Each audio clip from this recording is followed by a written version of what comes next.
Hari.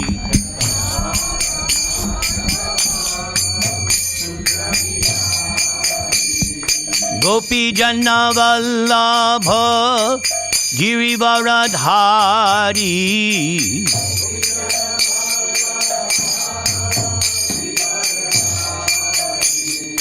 Gopi Jana Vallabha Girivaradhari.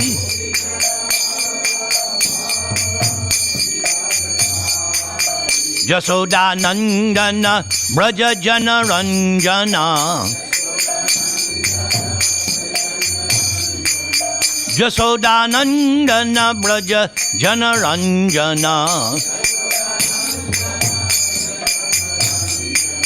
Jamuna Tira Vanachari. Jamuna Tira Vanachari. Jaya Radha Madhava Kunja Bihari.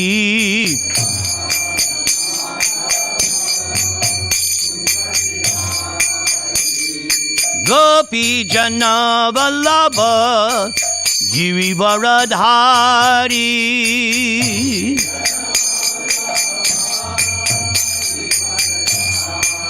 Jasodanandana Braja Jana Ranjana.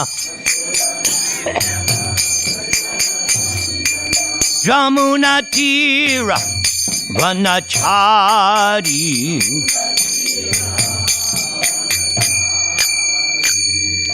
Nama Om Vishnu Padaya Krishna Preshtaya Bhutale Srimate Bhakti Vedanta Swamin Iti Namane. Namaste Saraswate Deve Gaudavani Pracharane Nirvishesha Shunyavadi Paschatya Deshatarane. Jaya Sri Krishna Chaitanya Prabhu Nityananda Sri Advaita Gadadhara Srivasadi Gaura Bhakta Vrinda Ki. Hare Krishna, Krishna Krishna, Hare Hare, Hare Rama, Rama Rama, Hare Hare. Om Ajnana Timrandasya Jnana Anjana Shalakaya Chakshun Militang Yena Tasmai Sri Gurave Namaha. Welcome everyone to Vaikuntha, the place where there is no anxiety, especially after the lecture. So, on Tuesday, we began a special month. Every 3 years, a 13th month is added to the Vedic calendar. Unlike Western, where they have 365 days, the Vedic calendar has 360. So to tally up, every 3 years, an extra month is added, and it's called Purushottama adhika-masa. And during this month, your return on investment is super maximized. Generally, the month of Kartik, the Damodara Vrat, is considered the most auspicious. But this Purushottam month is even more auspicious. And Krishna directly says that during this month, you should worship him more. You should chant his name more. And Balaram's going to like this. Krishna says, donations should be more. I've mentioned this now in different temples. They love that. Because there's never a question of having too many funds. Actually, we learned that from Prabhupada. He once said that I will go to a rich man and I will beg for him $1 million. Immediately, I will spend it for festivals, for temples, for books. And tomorrow, I'll go back to him. I would like another million. Because the devotee sees everything as Krishna's property. The real, true devotee, nirmamo nirahankara, that's in 15th chapter, which we're going to talk about tonight, of the Bhagavad Gita. So the devotee doesn't claim proprietorship over anything, does not have any false ego. The devotee only thinks, this is made by my Lord Krishna, and I should offer it back to him. So this month, increase your, and it was also mentioned by Krishna, that during this month, increase your hearing and chanting. Because I've emphasized that many, many years. People write to me. I have people from around the world, they write to me for advice. And I tell them, if you want to make any kind of advancement, you want to improve, the surefire way is to increase the quality and quantity of your hearing and chanting. It's very, very simple. As I like to say, spend quality time with Krishna in your heart. Make special quality time. They say that's the secret to a good marriage. Quality time. You know, nowadays, what's happening? The family's at the dinner table and all the kids are at the cell phone. You know what I'm talking about. In fact, in some families, the husband has to text the wife in the same house because everybody is busy, engaged. So spend quality time for Krishna, and this month, as I've said, your return on investment will be fantastic. Let us begin. Please repeat. Om Namo Bhagavate Vasudevaya.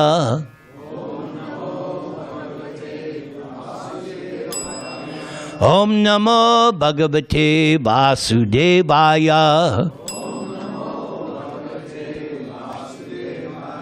Om Namo Bhagavate Vasudevaya.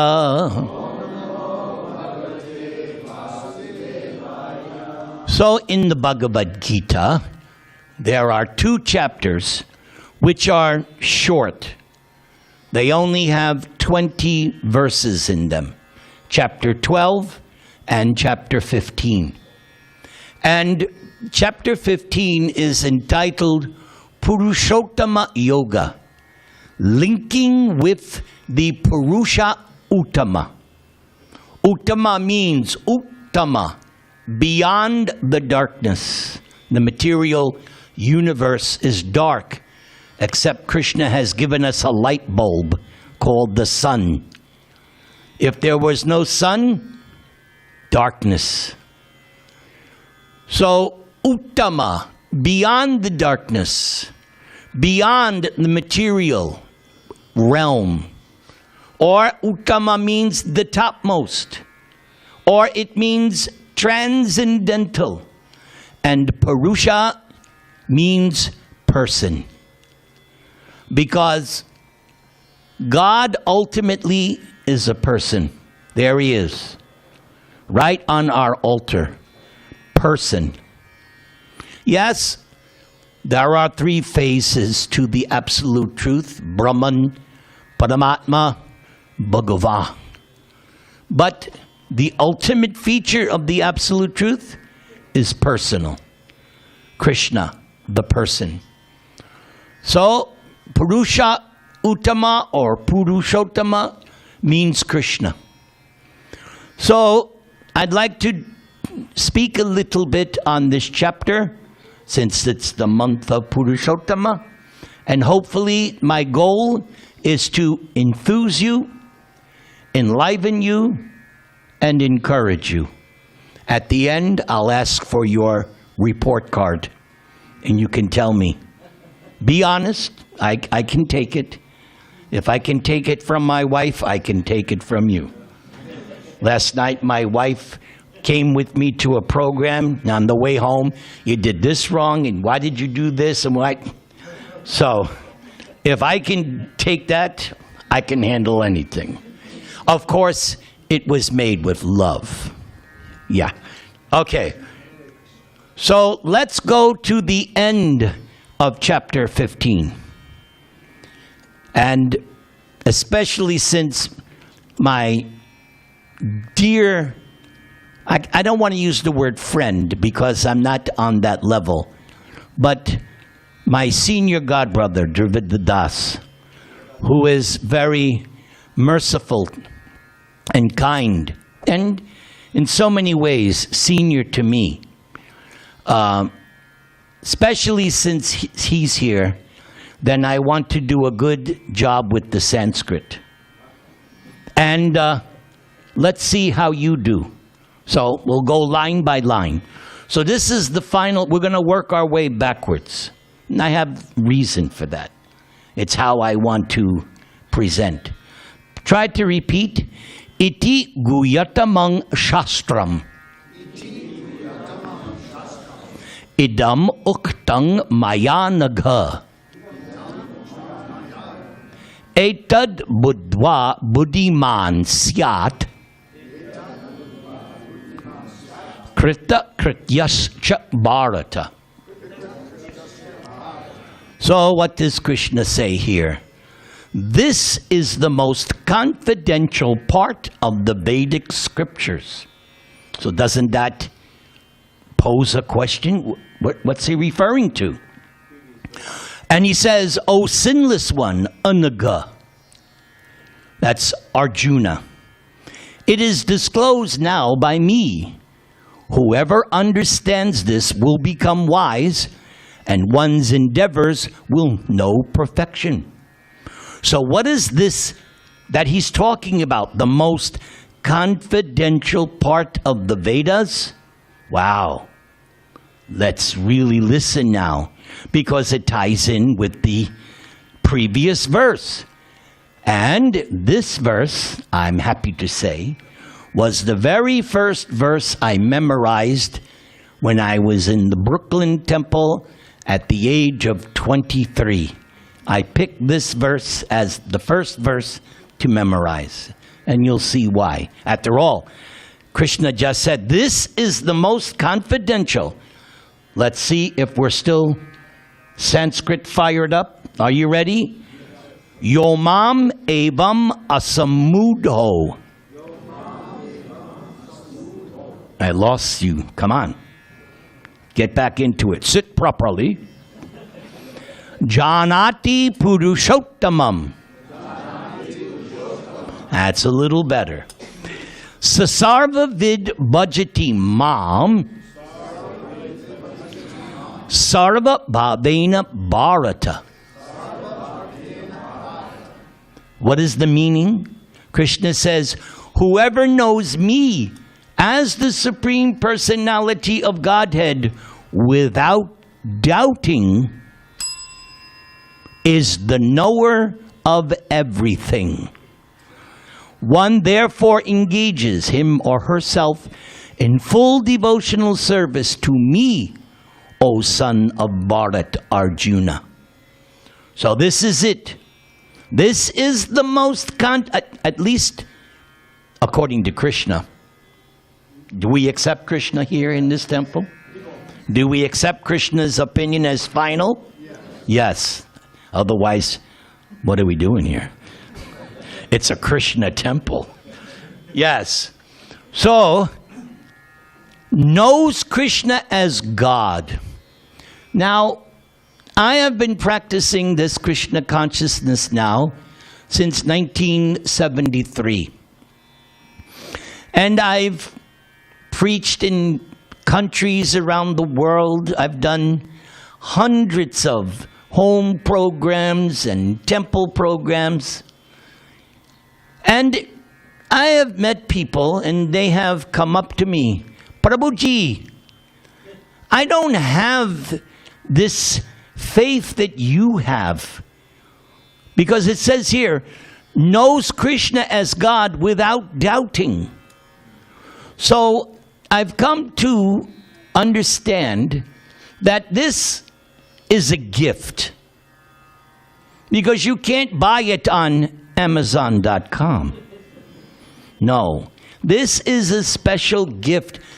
We learned earlier in chapter 7 where Krishna says, out of thousands, you might find someone actually interested in self-realization. And out of those who have actually become realized, hardly one knows me in truth. So, talk about 1 in a million. The person who can accept Krishna as God without doubting, sudurlabha, very rarely found. And so, yes, I don't have any doubts about Krishna being God. I don't have the doubt. The other day, I was in the midst of my hearing and chanting. I was upstairs in my apartment and I heard the doorbell. So I said, who could that be? And it was 2 nice young Mormon Sankirtan devotees. They also do Sankirtan. And I like Mormon young guys. They're so respectful. They're like gentlemen. And we spent a good half hour discussing. I'll be honest, I pretty much dominated the conversation. But I would, ask them questions like, what's your topmost philosophy? And different things, and they would say a few words, and then I would say yes, and I was trying to make parallels between our philosophy and theirs. And at one point I told them I was raised Christian, Catholic, and when I became a devotee, people would say, how could you give up Jesus and worship some stone statue? First of all, I don't know about you, I don't worship statues. I worship God. I'm worshiping God. That's not a stone statue. Arche Vishnu Shilagir. No, we're worshiping God. So I told them, I followed Jesus for 23 years.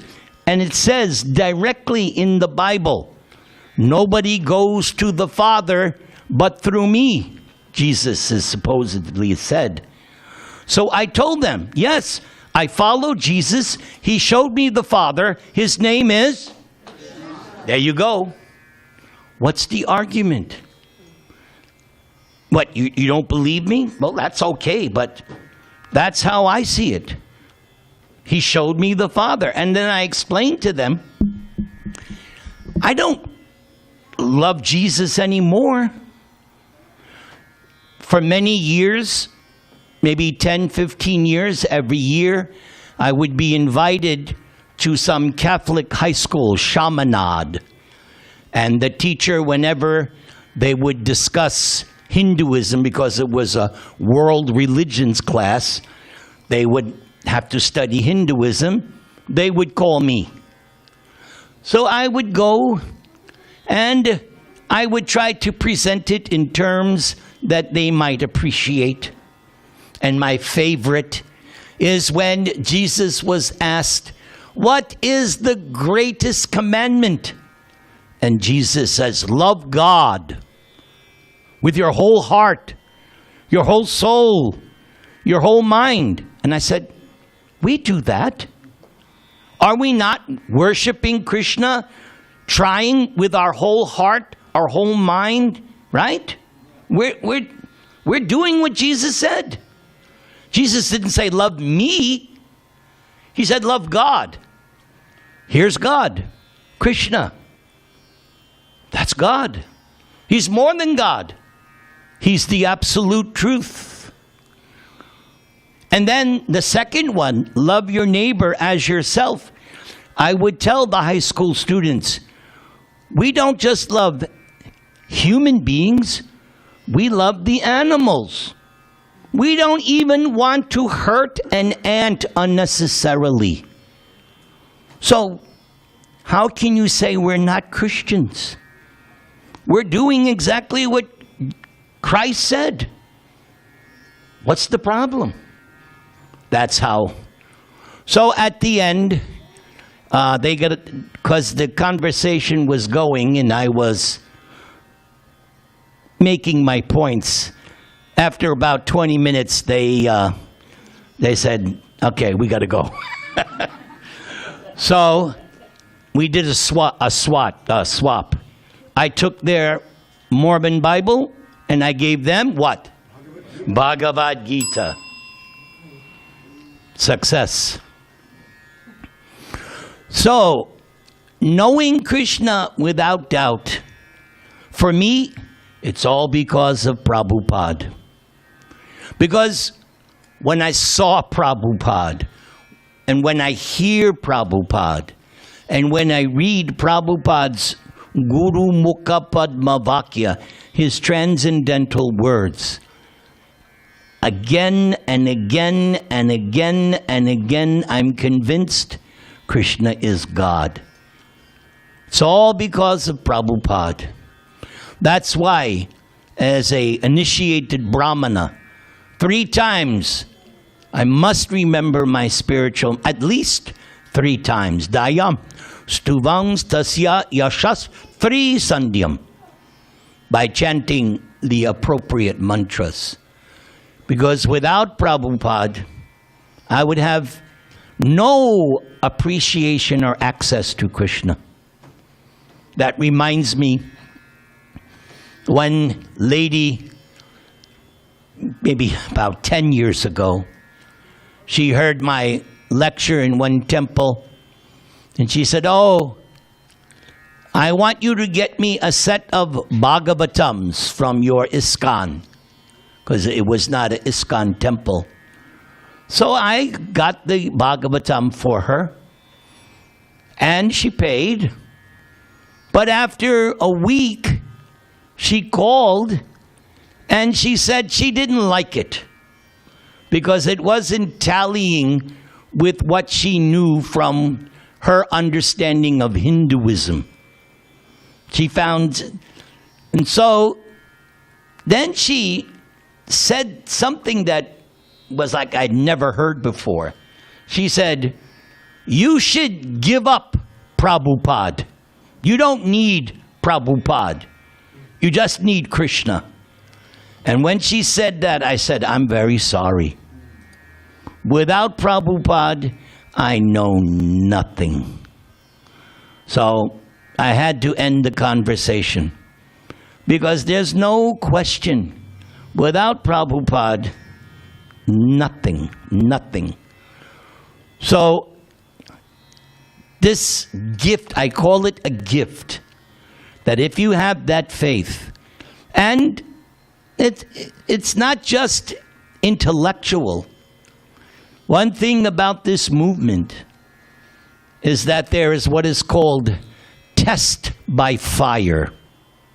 In other words, if you go out, Vijay can tell you, if you go out for book distribution, or if you go out on Harinam, you'll be tested in so many different ways. And time again, I called out to Krishna and I was saved.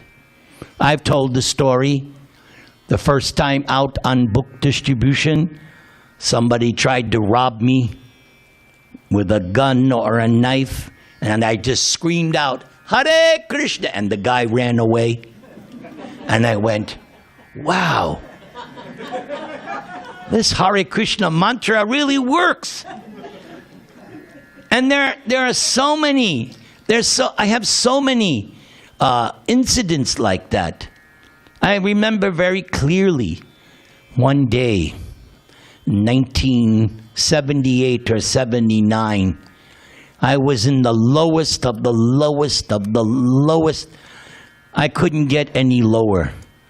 But somehow or other, I started chanting. And within hours, I was once again back with the devotees. If you're in the association of devotees, saved. Sometimes on Sankirtan, our Christian brethren would say, "Are you saved?" And I go, "Oh yes, I have been saved by Krishna unlimited times." So for me, it's real. It's as real as the first time I ate a samosa. Or the first time I had curd steaks.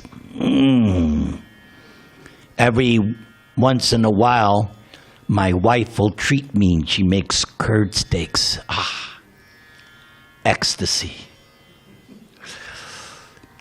So, every aspect of this movement is to reinforce that Krishna is God.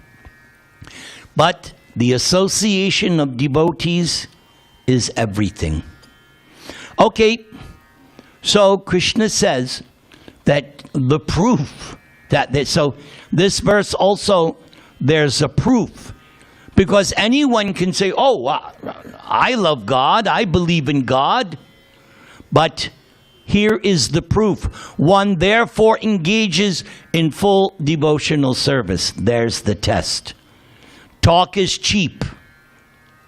Talk is cheap. Husband and wife, boyfriend and girlfriend. "I love you." Yeah, show me. Where's the ring? Yes. Put your money where your mouth is. Talk, talk, talk, talk. So, here is the proof that someone is engaged fully in devotional service. Okay. Now, the next, we're going back. Why is Krishna God? Why is he the supreme? Well, here, Krishna tells you why. Are you ready for some Sanskrit? All right. Now, get into it. We want energy. Yasmat ksharam atito ham. Aksharad api chottama. Atosmi loke vede cha. Prathitta Purushottama. So there's that word again, Purushottama.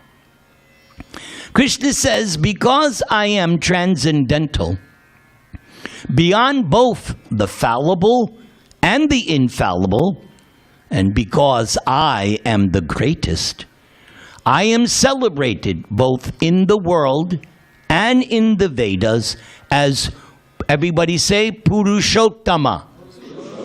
That supreme person. Now, someone may say, well, Krishna is kind of an egotist. Look what he's saying. I am the greatest. No, he's not like Muhammad Ali, Cassius Clay. I am the great. Besides, he was knocked down, so. No, Krishna is just stating a fact. That's all it's not that I am the greatest. No, he's just saying, I am the greatest. It's just a fact of life. So he mentions fallible and infallible. So that refers to previous verses. Can we try a little more Sanskrit? Are you with me? Uttama Purusha-uttama Paramatmeti udahrita Yo lokatrayam avishya Bibarti avyaya ishwaraha.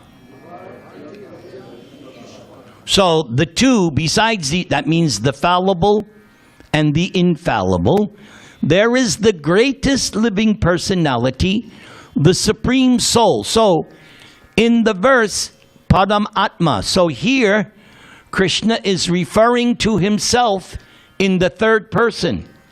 He's referring to his expansion that's in your heart.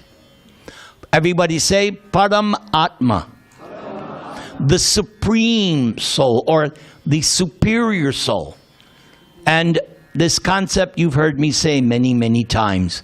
I love this concept that God is in my heart. I love that. It makes it, my connection with Krishna, very personal. He's right here. He's not far away. Yes, he is simultaneously far and near. That's true. But he's also near. He's in your heart. And being Krishna conscious means becoming more and more aware that Krishna's in my heart. He knows when you've been. Yes. That's Krishna. He's seeing everything. So yes, you can cheat the government. I don't advise it, but people do. You can hide things from your wife or husband. That's all right. You may have some secret accounts in case of a rainy day, but you cannot cheat Krishna. After all, when it comes to cheating, Krishna's got that too. Just ask Bali Maharaj. Chalayasi Vikramane Balim Adbhuta Vamana. Chalayasi. Yes. Vamana Dev tricked, cheated Bali. And Bali agreed. Why? Because he's devotee. And Prabhupada explains, the devotee is agreeable to any exchange with Krishna. That's the exchange of love. So besides these two, the fallible and infallible, there is the greatest living. God is alive. I don't know when it happened, but sometime in the 20th century, with all their concocted philosophies, they came up with this philosophy: God is dead. Yes. And I remember when growing up, whenever I would see that, I would say, that's dumb. That's just dumb. Yes. God is dead for those who are dead, meaning they're not woke. I gave that woke lecture a while ago. But yes, if you're spiritually dead, Atmaha, as Ishopanishad explains, that if you're the killer of the soul, meaning you've completely denied your spiritual identity, then God is dead for you. Yes. But for those who are awake, Jeev Jago, those who have come in contact with Guru and Krishna, God is not dead. God is alive and well. Just listen during Kirtan. You see how God is alive during Kirtan. When you see young and old chanting and dancing. Yes. Dravidaji, how old are you now? Oh. Spoken like a real rishi.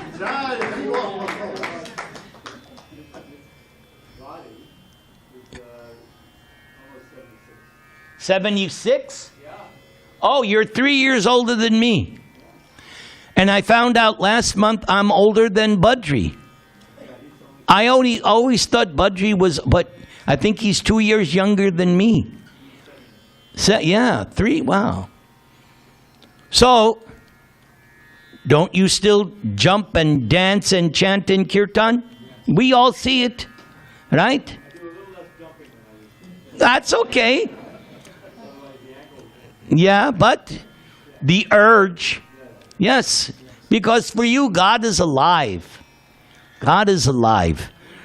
The imperishable Lord himself, who has entered the three worlds and is maintaining them. Yes. So in the material realm, there are three personalities, Brahma, Shiva, and Vishnu. Each has been given a service by Krishna. Brahma's service to Krishna: engineer the creation of the universe. Engineer. Because the original ingredients, that comes from Mahavishnu. That comes from Krishna. The original ingredients, which is 16. So Brahma takes those, and with the help of the modes of nature, creates this universe. Then when it's time for destruction, Lord Shiva, Lord Rudra, takes that service on behalf of Krishna, and the universe is annihilated when he does his Tandava Nritya, dance of destruction. But who's maintaining everything? That's Vishnu. Just like in a household, who maintains the household? Hopefully it's a combination of husband and wife. But more often, it's the wife who does most of the maintaining, taking care of everything. Am I right, ladies? You don't have to be shy. You can speak the truth. Yes. Maintenance, that's hard. Creation is easy. Destruction is even more easy. But maintaining something, if you ask Balaram how hard it is to maintain this temple, it's not a walk in the park, is it?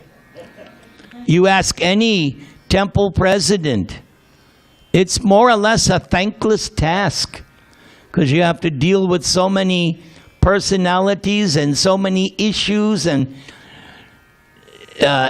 managing an ISKCON temple is constant series of crisis.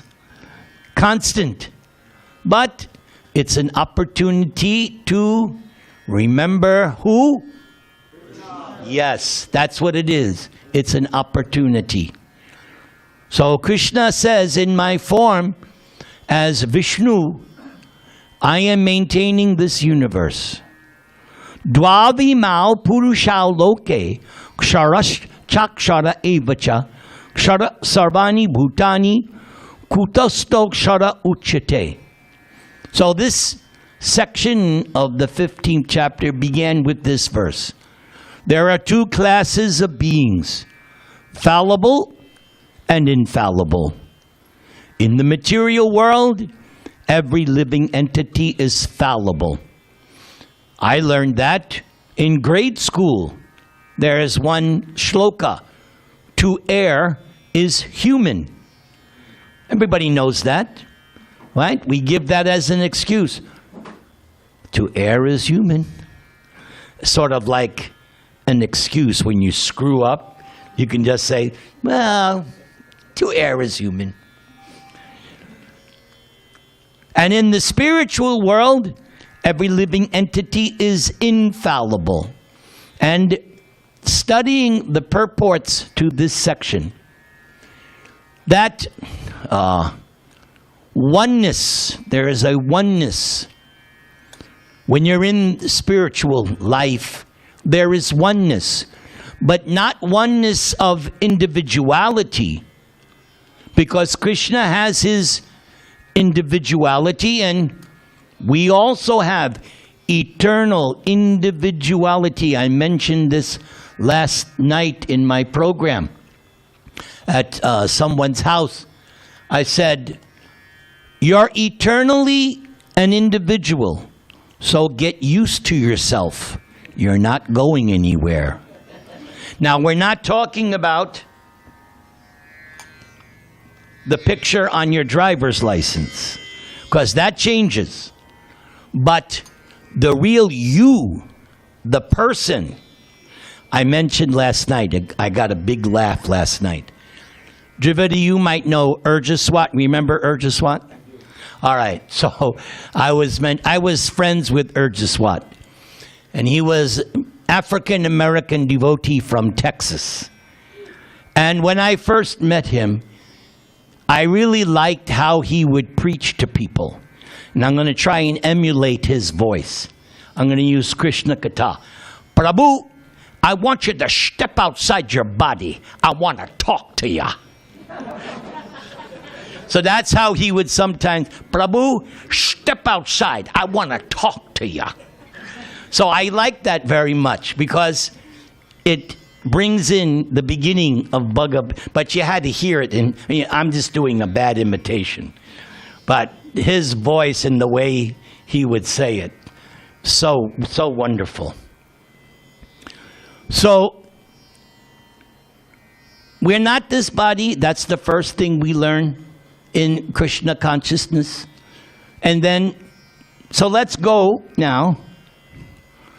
I found a few things here in this chapter, and one thing I find very, very important. So this is 2 paragraphs in one of the purports, which I feel is like one of the most, for me, significant purports in all of Gita. Prabhupada writes, well, I don't know. Okay, it's in that chapter. You'll know as soon as I watch. While one is performing devotional service in the association of pure devotees in full Krishna consciousness, there are certain things which require to be vanquished altogether. It might be the final verse, purport, Drividabji. There are certain things which require to be vanquished altogether. The most important thing one has to surmount is the weakness of the heart. So I find that very, very important for me. The most important thing one has to surmount is the weakness of the heart. So what is he talking about? The first fall down is caused by the desire to lord it over material nature. Thus one gives up the transcendental loving service of the Supreme Lord. So here you get a clear understanding. This is what we call Vedanta, the conclusion of Vedic knowledge. So there's only 2 things: service to Krishna, or I want to lord it over the material energy. At every moment, we have that choice to make. Am I going to serve Krishna, or am I going to try to lord it over the material world? So that's the first thing. Then he says, the second weakness of the heart is that as one increases the propensity to lord it over material nature, one becomes attached to matter and the possession of matter. The problems of material existence are due to these weaknesses of the heart. So this is something I want to meditate upon. Maybe you do too. These 2 weaknesses of the heart. It was also referred to in some of the purports. The first shlokas I remember hearing from Prabhupada when I first heard Prabhupada in Brooklyn Temple that April morning. And Prabhupada, I still remember it. Nityo nityanang chaitanash chaitananam eko bahunang yo vididhati kaman. I hope I never forget that. I close my eyes and there's Prabhupada explaining these 2 lines. One singular eternal, plural eternals. One singular conscious living being, plural conscious living beings. The difference is the singular is maintaining the many. That is Krishna. That is God, or Vishnu, the maintainer. We're all maintained by God. Now, in this 15th chapter, there are 3 or 4 verses which I consider part of the top 25 verses in the Gita. Different devotees have different lists. I have my list. But this one for sure is in my top 25, if not my top 10. It's easy. Please repeat. Mamai bangsho jiva loke. Jiva bhuta sanatanaha. Manakshastan indriyani. Prakritishtani karshati. So the first line, Mama eva angsha. Krishna here claims us as his parts and parcels. We are God's children. Don't you feel nice, warm and fuzzy, knowing that you're the child of God? And not just any God. Look. The most all-attractive, the most beautiful, the most powerful. And he plays a flute. He's a musician. And he's the best dancer. What's not to like about Krishna? He's all attractive. Mama eva angsha. Angsha, fragmental particle, yep. Now, in the Vedas, we have a little conundrum.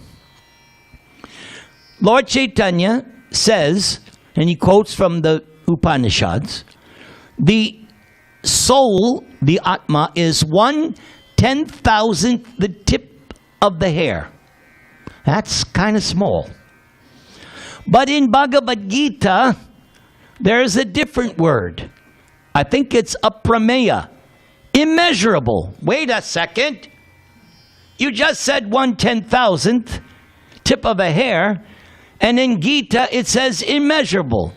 So let's see how Dravida would answer that conundrum wrapped around an enigma. As we patiently wait, I want to hear what he has to say. He's our resident scholar. Yeah. Well, you know, when I first heard that, 1/10,000th part of the tip of a hair, in my kind of Maya skeptical way, I was thinking, well, is that a blonde hair or a black hair? I know that the black hairs are thicker and the blonde hairs are very thin. So what is it, you know?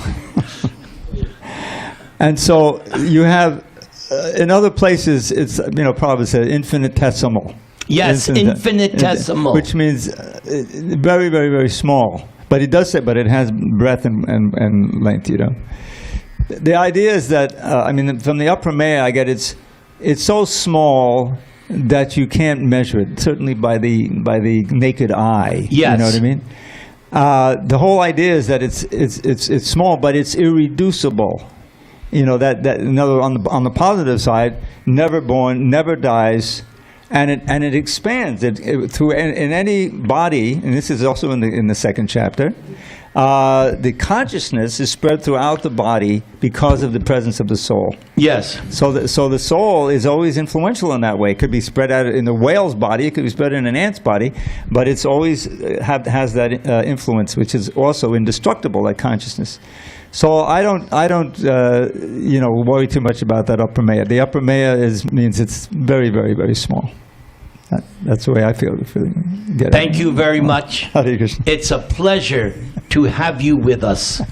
May you live likewise another 50 years in good health so that you can always be here to right the wrongs, make the proper edits. Shall we wish him? Let's all bless him. Hare Krishna, Krishna Krishna, Hare Hare. Hare Rama, Rama Rama, Hare Hare. Thank you very much. That's Next proper. line, Jiva Loke. So we're in Jiva Loka, the world of conditioned life. Meaning, sorry, Material existence is like a prison. That's how the Bhagavatam and so many understandings are there. Material existence is a prison. Different gradations. But we're not free. We have conditions, limitations. Jiva Bhuta. We are a conditioned living entity. But here comes this word. Everybody say, Sanatana. So he just explained it. Always existed, exists at present, and will continue to exist. I love this word. I love this word. We always existed. Manak Shashtani Indriyani. There are 5 knowledge acquiring senses, according to the Bhagavatam, the teachings of Kapila Dev. 5 knowledge, jnana indriyas. The eyes, the ears, the nose, the tongue, and the sense of touch. This is how we acquire knowledge through our senses. But then there's the 6th sense. I'm not talking about a movie.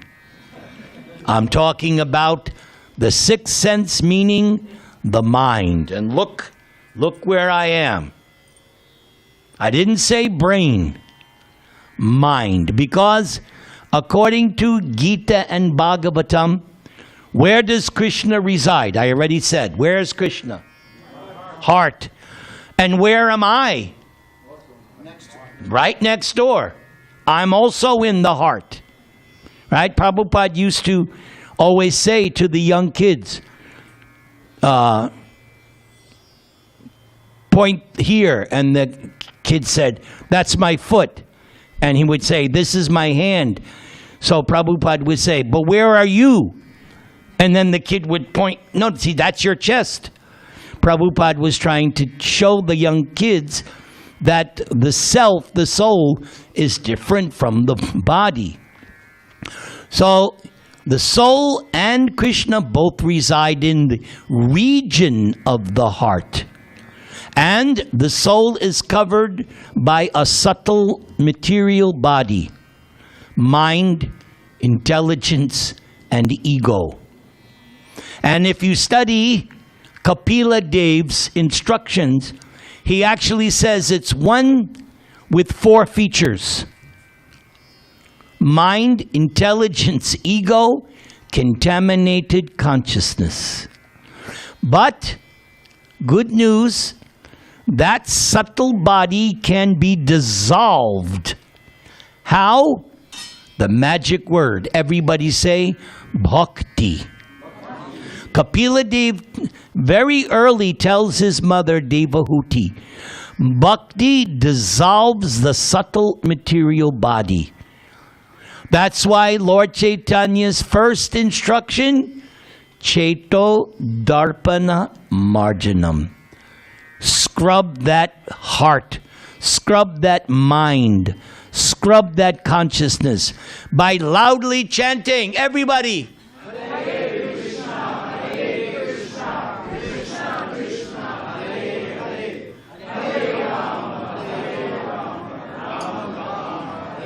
Very good, very good.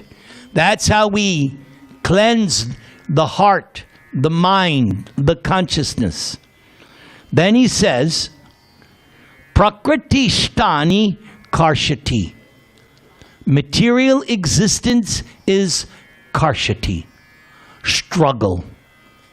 Yes, you may be a gazillionaire. Doesn't mean you don't have to struggle. No. Everybody, top to bottom in this material world, is struggling with Prakriti, material nature. And it was already mentioned. It's only because instead of loving and serving Krishna, I'm trying to dominate Prakriti. But the problem is, I'm not fit for the job. Yes.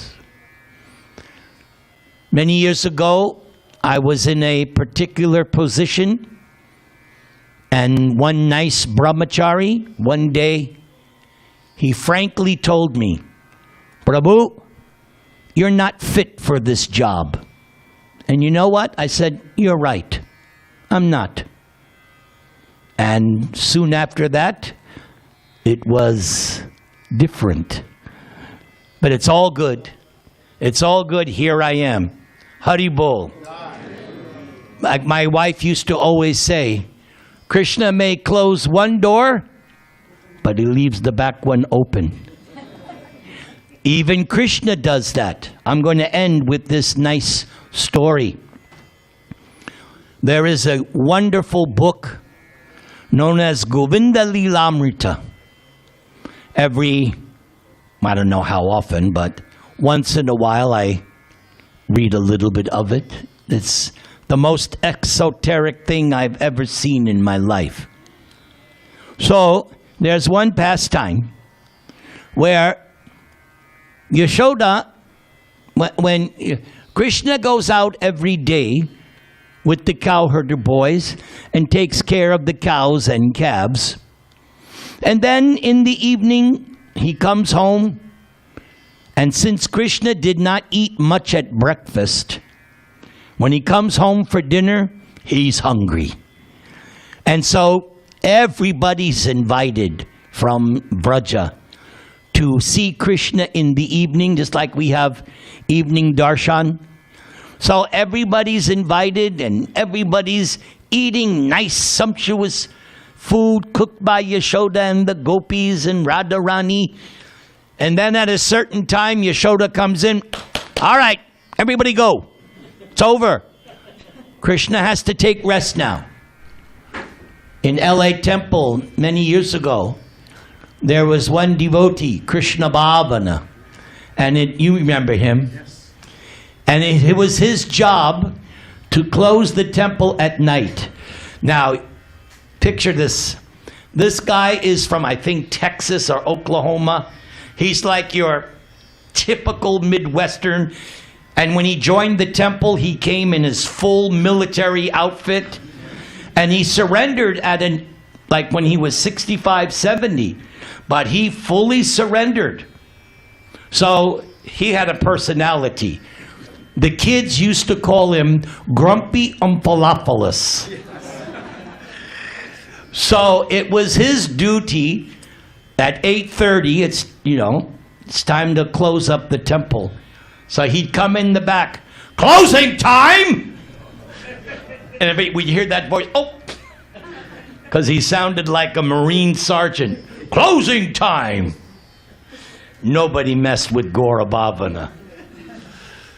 So, Yashoda sends everybody home, and then Yashoda tucks Krishna into bed, like a good mother. Right? So Krishna is tucked into bed, and Yashoda locks the door, and Krishna pretends that he's sleeping. But at midnight, Yashoda doesn't know that before Yashoda locked the door, there was a secret door that Krishna had kept ajar.